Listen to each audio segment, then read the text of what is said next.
When I woke up, the chair in the corner of my room was facing me, and I know I had left it facing the wall. I live alone in a small apartment, and I'm meticulous about how I keep things.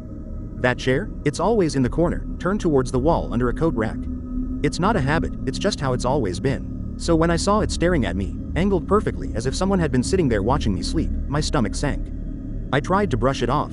Maybe I bumped it before bed, or maybe I just forgot. But the feeling stuck with me all day, this nagging unease that made me glance over my shoulder every few minutes. That night, I locked my doors, checked my windows twice, and climbed into bed. I even glanced at the chair one last time. It was back in its usual place, facing the wall. But around 3 a.m., I woke up. The air felt heavy, like the room was full of static. I wasn't sure what had stirred me until I noticed the faint creak of the chair's legs dragging across the wooden floor. I froze, my breath caught in my throat. Slowly, I turned my head toward the sound. The chair had moved, again. This time, it was closer to the bed. I didn't sleep after that. The moment the sun came up, I shoved the chair into the closet and locked the door. Problem solved, right? Except it wasn't. That night, I heard something else, a soft thud coming from the closet.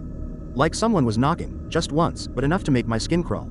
I stared at the door, my heart pounding, waiting for something else to happen. The knob didn't turn. There was no more noise. But I couldn't bring myself to open it. I just sat there, staring, until morning. The next day, I convinced myself I was being paranoid. Stress, maybe, sleep deprivation, but I couldn't bring myself to open the closet. I left for work, telling myself I'd deal with it later. When I got home, the closet door was wide open. The chair was back in the corner of the room, facing me.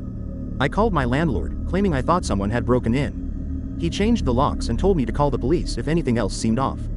That night, I didn't sleep at all. Every noise in the building felt like it was aimed at me.